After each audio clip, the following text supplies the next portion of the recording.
नमस्कार, आप देख रहे हैं पीआर टीवी। वर्ल्ड खबर विस्तार से। रुड़की नगर की राजनीति में आज उस समय बड़ी हलचल सामने आई जब पूर्व मेयर गौरव गोयल ने कैबिनेट मंत्री पर जान से मारने की धमकी देने का आरोप अपने कैंप कार्यालय पर प्रेस वार्ता कर लगाया। दरअसल पूर्व मेयर गौरव गोयल ने एक पोस्ट फेसबुक पर डाली थी, जिसके बाद कैबिनेट मंत्री के समर्थक ने उन्हें आवाज/कैंप कार्यालय पर आकर डराया, धमकाया और पोस्ट डिलीट करने की धमकी दी। अपने कैंप कार्यालय पर प्रेस वार्ता के दौरान पूर्व मेयर गौरव गोयल ने बताया कि आज शाम 5:30 बजे के लगभग कैबिनेट मंत्री प्रदीप बत्रा का एक समर्थक उनके पास आया और धमकी देते हुए बोला कि यदि तुमने फेसबुक पोस्ट डिलीट नहीं की तो तुम्हें जेल भिजवा दिया जाएगा। और उसने मंत्री को फोन कॉल पर लिया हुआ था। जब उन्होंने फोन पर बात करने से इनकार किया तो कैबिनेट मंत्री ने बोला कि गौरव, तू नहीं माना तो तुझे मरवा दूंगा। इस पर वह सहम गए और फोन काट दिया। उन्होंने कहा कि नगर विधायक व कैबिनेट मंत्री प्रदीप बत्रा नगर की सभी विवादित संपत्तियों में प्रत्यक्ष और अप्रत्यक्ष रूप से शामिल है। प्रदेश के मुख्यमंत्री ने उन्हें मंत्री बनाकर और ज्यादा समर्थन दिया है, जिसका खामियाजा नगर की जनता भुगत रही है। आज उनके बहनोई और बहन के प्रकरण में हरिद्वार कोर्ट में तारीख थी। कैबिनेट मंत्री के आदेश पर पुलिस ने उन्हें बहनोई को वहां से उठवाकर धनौरी के जंगल में छुपा रखा है, जिसकी पोस्ट उन्होंने फेसबुक पर डाली तो उनके चेले उन्हें धमकी देने उनके पास आ गए। वह इस मामले में कल पुलिस को तहरीर देंगे। उन्हें उम्मीद है कि पुलिस उनकी सुनवाई करेगी। चूंकि कैबिनेट मंत्री पद आने के बाद प्रदीप बत्रा ने दबंगई के सभी रास्ते अपनाने शुरू कर दिए हैं। उन्होंने कहा कि एक साफ सुथरी राजनीति करने के बजाय प्रदीप बत्रा गुंडागर्दी पर उतारू हो गया है। एक मंत्री स्वयं अपने ही परिवार के लोगों को जेल भिजवाने तक आतुर ही गया है।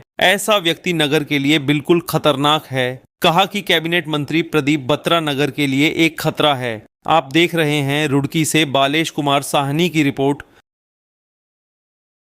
विधायक है प्रदीप बत्रा, उनके बहन और जीजा को हरिद्वार पुलिस द्वारा गिरफ्तार कर लिया गया।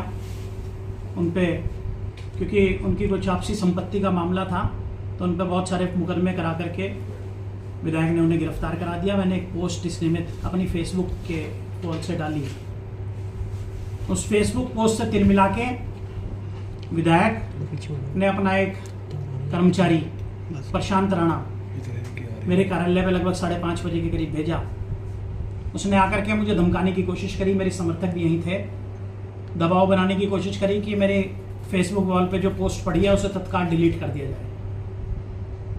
जब मैंने साफ मना कर दिया तो उन्होंने स्पीकर पे फ़ोन लेकर के फ़ोन मिलाया प्रदीप बत्रा को और मिला करके मेरे सामने रख दिया। मैंने स्पष्ट मना कर दिया कि मैं बात नहीं करूँगा प्रदीप बत्रा से। कितने बजे की बात है? ये 5:30 पौने 6 की बात है। और जब बिल्कुल स्पष्ट रूप से मैंने उन्हें मना कर दिया, फिर भी क्योंकि स्पीकर पे फ़ोन था तो प्रदीप बत्रा ने वहाँ से मुझे डराने की, आतंकित करने की पूरी कोशिश करी। कहा कि तुम्हारे पे भी फर्जी मुकदमे लगा करके जेल भेज दूंगा, तुम्हें जान माल का नुकसान पहुँचाऊंगा और बहुत सारी ऐसी बात करी जो मैं मीडिया पे भी नहीं बता सकता, डराने की, धमकाने की। 1.5 वर्ष पूर्व भी विधायक द्वारा एक श्रद्धांजलि सभा में हर मिलाप धर्मशाला में मुझे डराने की कोशिश की गई थी। उस समय मैंने पत्रकार वार्ता करी थी, कोतवाली गया था, तहरीर भी दी थी, लेकिन पुलिस द्वारा उसमें भी कोई कार्रवाई नहीं की गई। विधायक रुड़की का मंत्री बनने के बाद इतना बेकाबू हो गया है कि जहां हम कहते थे भ्रष्टाचारी है, लोगों की संपत्ति कब्जाता है, ये तो साथ साथ क्रिमिनल मामले में भी सबसे आगे निकल गया। मुझे अपनी जान माल की सुरक्षा का अब विशेष रूप से ख्याल रखना पड़ेगा। बड़े बड़े क्रिमिनल और पूरा प्रशासन उसके हाथों की कठपुतली बन करके खेल रहा है।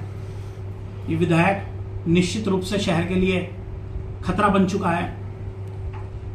देखिए, अपनी बहन को जिसने नहीं छोड़ा, सम्मानित पंजाबी समाज को जिसने, चाहे लगुना वाले होटल वाले हों, चाहे और बहुत सारे ऐसे प्रकरण वाले हों, कोई ऐसा डिस्प्यूटेड प्रॉपर्टी नहीं है जिसमें वो प्रत्यक्ष या प्रत्यक्ष रूप से शामिल ना हो। जो अपने परिवार को और अपने पंजाबी समाज तक को नहीं छोड़ रहा है, इतना सम्मानित समाज हमारा पंजाबी समाज रुड़की में है। निश्चित रूप से ऐसा व्यक्ति रुड़की में विधायक बने रहने का अधिकार नहीं है। मैं चुनाव लड़ूं ना लड़ूं, मेरे लिए चुनाव कोई महत्वपूर्ण नहीं है, लेकिन इतने गंदे विचारों वाला और इतना भ्रष्ट के साथ साथ मैं तो क्रिमिनल भी कहूँगा, ऐसे विचारों वाला व्यक्ति रुड़की की गद्दी पर जब तक बैठा है, प्रदेश सरकार से, माननीय मुख्यमंत्री जी से भी आग्रह करूंगा कि इस व्यक्ति को तुरंत बर्खास्त करो। शासन प्रशासन इसकी कठपुतली की तरह मत खेले।